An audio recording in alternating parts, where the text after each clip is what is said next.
Masters শেষ বর্ষের ছাত্রছাত্রীদের সকলকে জানাচ্ছি আসসালামু আলাইকুম।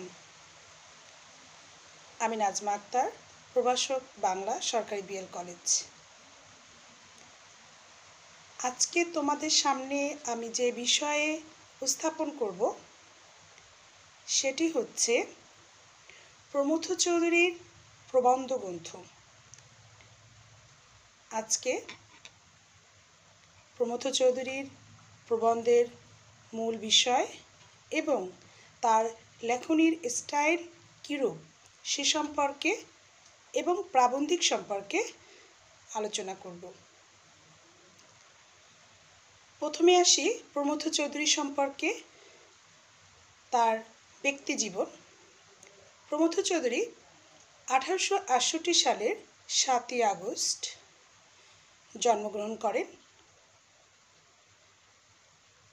তিনি পারিবারিকভাবেই একটা সাহিত্যিক বলয়ের মধ্য দিয়েই জীবনকে এগিয়ে নিয়ে গেছেন। তিনি যে পরিবারে বিবাহ করেছেন সেটি একটি সাহিত্যিক পরিবার। 1899 সালে সত্যেন্দ্রনাথ ঠাকুরের কন্যা ইন্দিরা দেবীকে বিয়ে করেন। এক প্রকার বলা যায় রাবণচিক বলয়ের মধ্যে দিয়েই তিনি এই প্রবন্ধ রচনা করেন। তারপরও নিজস্ব একটি ভাবনা নিয়েই তিনি বাংলা সাহিত্যে আবির্ভাব হন এবং বাংলা সাহিত্যে একটি নিজস্ব ধারা তৈরি করেন প্রবন্ধের ক্ষেত্রে। 1914 সালে তিনি সবুজ পত্র নামে একটি মাসিক পত্রিকার সম্পাদনা করেন, যে পত্রিকাকে কেন্দ্র করে পরবর্তীতে চলিত রীতির বিকাশ আরও সুগম হয়েছিল। তার সাহিত্যিক কর্মের ভিতরে উল্লেখযোগ্য গ্রন্থ হল তেল নুন লাকড়ি, সনেট 50, চারিয়ারি কথা, বীরবলের হালকাথা, রায়তের কথা প্রভৃতি।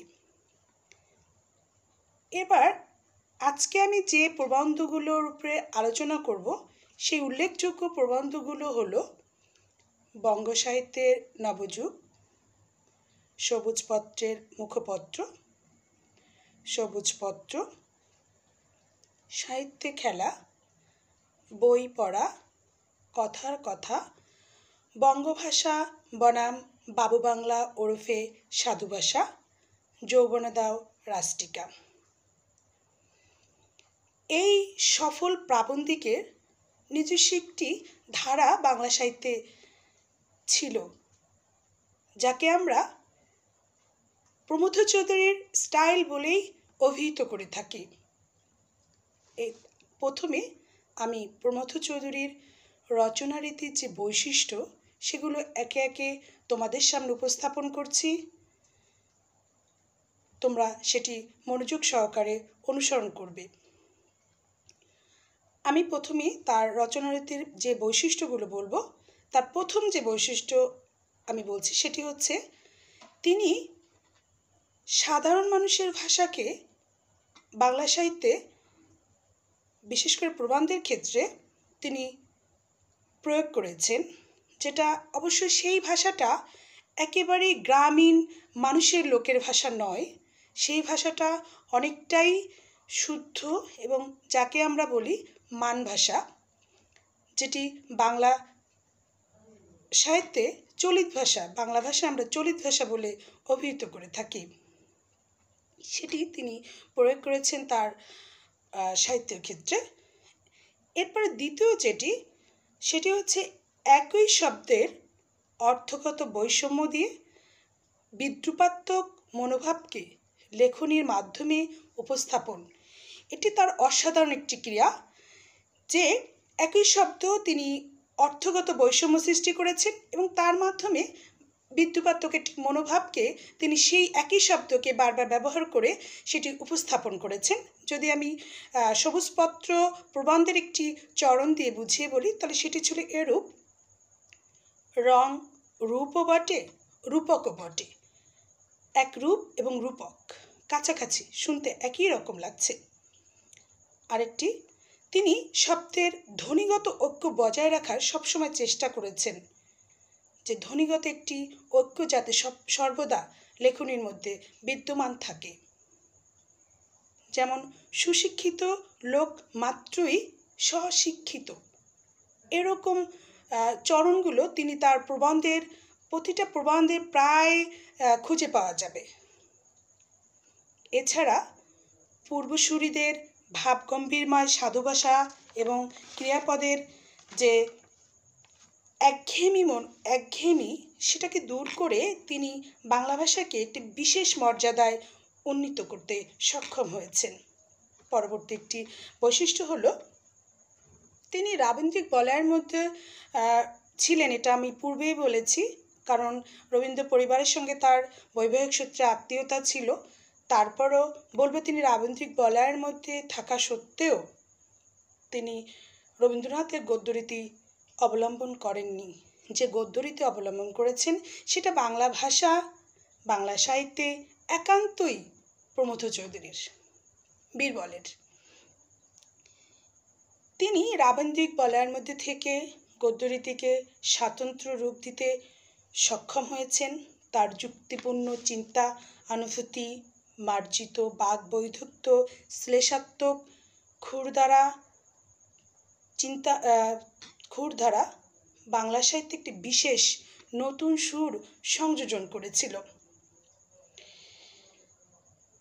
এই যে আমি একটা কথা বললাম যে তিনি একটি নিজস্ব বলয় তৈরি করেছিলেন, যেটা রাবীন্দ্রিক বলয় থেকে একেবারেই বেরিয়ে, এটাকে তার নিজস্ব স্টাইল বলে আমরা যেটাকে বলি, যে বীরবলি স্টাইল, সেটা আসলে এভাবে আমি একটু যদি চরণের মাধ্যমে বুঝিয়ে বলি।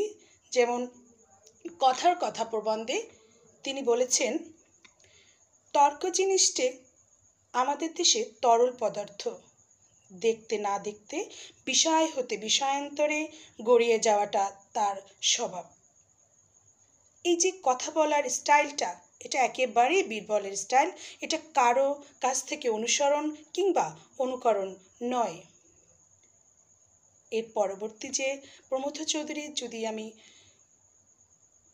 বৈশিষ্ট্য উল্লেখ করি, সেটি হচ্ছে তিনি লেখনীর বিষয় ভাবনার দিক থেকেও ছিলেন একেবারেই মৌলিক এবং স্বাতন্ত্রিক। তিনি তার প্রতিটা বিষয়ের ক্ষেত্রে এমন কোনো বিষয় নেই যে বিষয় নিয়ে তিনি প্রবন্ধ রচনা করেননি।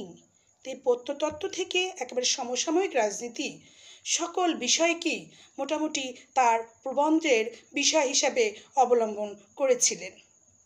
এটাও তার একটি নিজস্ব বৈশিষ্ট্য। এরপরে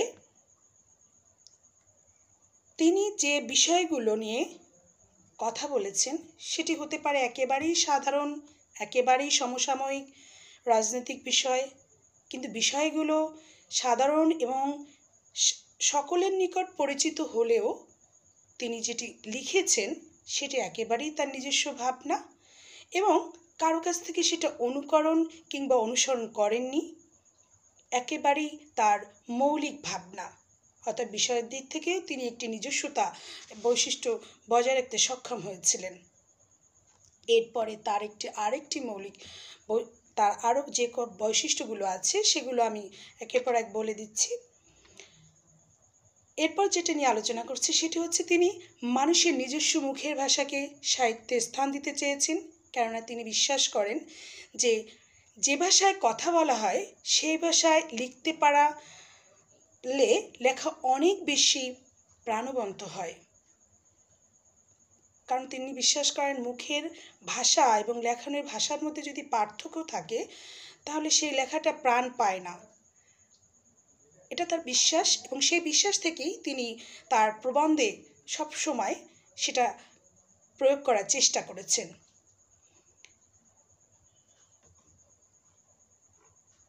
তিনি আরও বিশ্বাস করেন যে বলা এবং লেখার মধ্যে যদি ঐক্য না থাকে তাহলে সেই লেখা মনোমুগ্ধকর হয় না। এই সম্পর্কিত তার একটি নিজস্ব ভাবনা আছে, যেটি কথার কথা প্রবন্ধেই তিনি উল্লেখ করে বলেছেন, ভাষা মানুষের মুখ হতে কলমের মুখে আসে, কলমের মুখ হতে মানুষের মুখে নয়। কখনোই লেখার ভাষা আমরা মুখে আয়ত্ত করি না, মুখের ভাষাটাকেই আমরা কলমে রূপদান করার চেষ্টা করি। যেটা বর্তমানে যে প্রবন্ধ লেখা হয় সেগুলো আসলে সেই প্রমথ চৌধুরীর ভাবনারই প্রতিফলন। এরপরে আরেকটি বৈশিষ্ট্য হলো তিনি শব্দের মধ্যে বিষয়ের গুরুত্বকে বুঝিয়ে দিতে সক্ষম হতেন। তার প্রতিটি চরণ ব্যাখ্যাযোগ্য এবং শিক্ষণীয়। যেমন তার সাহিত্যখালা প্রবন্ধের একটি চরণ আমি উল্লেখ করছি। কাব্যজগতে যার নাম আনন্দ, তারই নাম বেদনা। এখন আনন্দ এবং বেদনা এই দুটি বিষয়কে কাব্যজগতে বুঝতে হলে কি বিষয়টা বুঝতে হবে, এটা অবশ্যই সেটা যে পাঠ করবে এই চরণটি তাকে অনুভব করতে হবে এবং এখান থেকে অবশ্যই শিখতে হবে। এরপর এটাও তার একটি নিজস্ব বৈশিষ্ট্য। এরপরে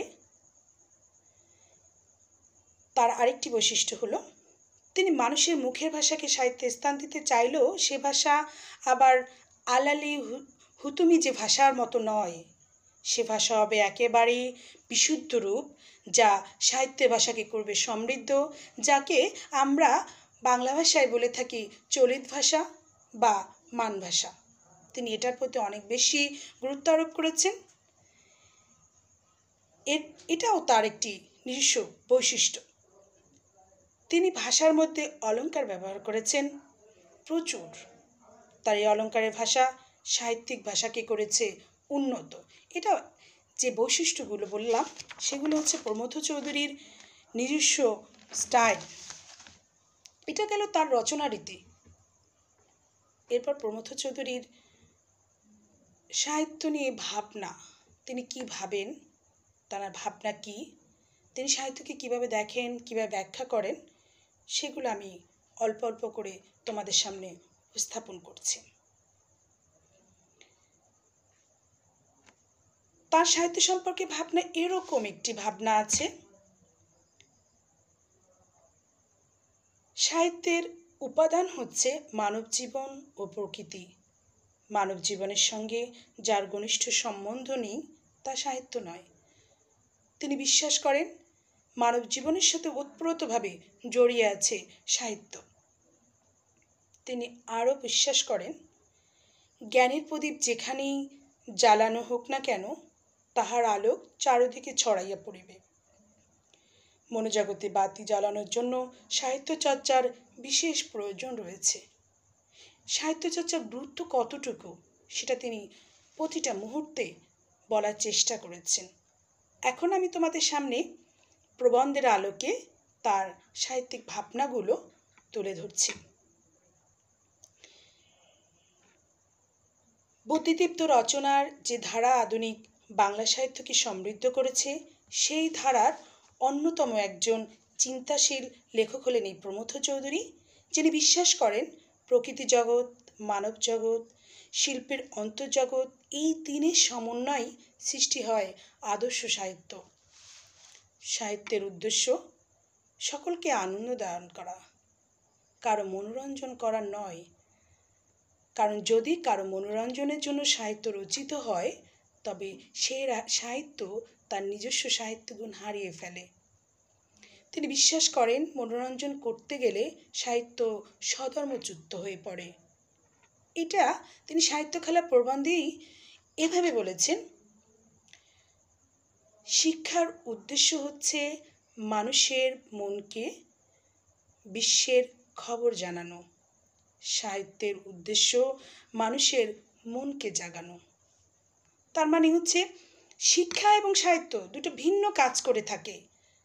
কখনো সাহিত্য দিয়ে শিক্ষা হয় না আর শিক্ষা দিয়ে সাহিত্য হয় না, এটা পুরোটাই আলাদা কথা।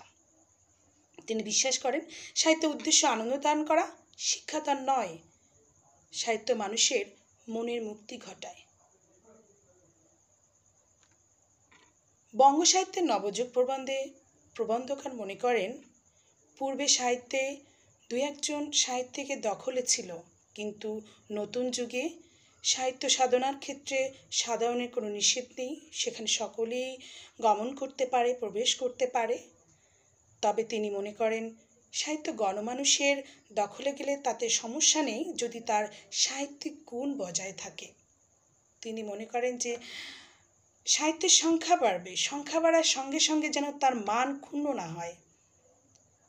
পূর্বে সাহিত্য জগতের বিষয় এবং পাঠক হতো উচ্চ, নির্দিষ্ট কিছু মানুষ, সাহিত্যের বিষয় হতো নির্দিষ্ট কিছু মানুষ, উচ্চ শ্রেণী, রাজা, উচ্চ সমাজের নেতৃত্ব দানকারী ব্যক্তিবর্গ, এবং সাহিত্যে পৃষ্ঠপোষকতাও করতেন তারা, এবং লেখকও ছিলেন তার রাজসভা বা বিশেষ পৃষ্ঠপোষকতা সম্পন্ন ব্যক্তিবর্গ। কিন্তু আধুনিক যুগ যত আসতে লাগলো, আস্তে আস্তে করে মানুষ এই সাহিত্য জগতে নিজের ভাবনা, নিজের জগৎ এগুলো প্রকাশ করতে শুরু করলো। তখন সাহিত্য আর সেই উচ্চ শ্রেণীর সাহিত্য জগৎ দখলে থাকলো না, হলো সাধারণের সাহিত্য। এখানে প্রবন্ধকারের কোনো আপত্তি নেই, শুধু আপত্তি হচ্ছে সাহিত্য গণমানুষের সাহিত্য হোক, গণমানুষ সেখানে অংশগ্রহণ করুক, বিষয়ে তারা হোক এবং তারাই লেখনী ধারণ করুক, কিন্তু তাতে যেন সাহিত্যের মান ক্ষুণ্ণ না হয়। বর্তমানে সাধারণ মানুষ যেমন সাহিত্য রচনায় অংশ নিচ্ছে, তেমনি বহু মানুষ সেই সাহিত্য আবার পাঠ করছে, ফলে সকলেই এই সাহিত্যের সঙ্গে সংশ্লিষ্ট হচ্ছে। তিনি নব্যযুগে রাজধর্ম ত্যাগ করে সাহিত্য যে গণধর্মে পরিণত হয়েছে সে বিষয়ে খুব আশাবাদ ব্যক্ত করেছেন। এই গণধর্মের সাহিত্য যাতে মানের দিক থেকে তার মানদণ্ড বজায় রাখে সেদিকে তিনি গুরুত্ব আরোপ করেন। এবার আসি যৌবনে দাও রাজটিকা প্রবন্ধে। প্রাচীন যুগের সাহিত্যে যৌবনের ভোগের দিককে অনেক বেশি গুরুত্ব আরোপ করে সাহিত্য রচনা করা হতো। সেখানে বলা হতো যে যৌবন হচ্ছে ভোগের জন্য, কিন্তু প্রমথ চৌধুরী তিনি এই বিষয়টা বোঝাতে চেয়েছেন যে যৌবন শুধু ভোগের নয়, ত্যাগেরও। শুধু সাহিত্যে শুধু ভোগধর্মিতাকে দেখানো হবে কেন, সেখানে ত্যাগের বিষয়টাও যেন গুরুত্ব পায়।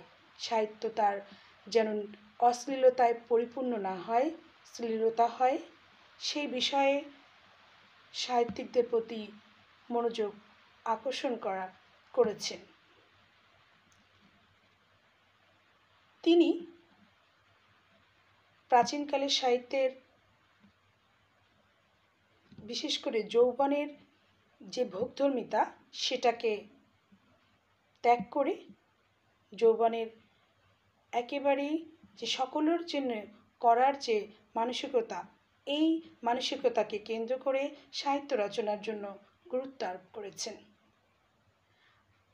আজকে এই পর্যন্ত তোমাদের সাথে, পরবর্তীতে আবার দেখা হবে অন্য প্রবন্ধের কোনো একটি আলোচনা বিষয়। খুদা হাফেজ।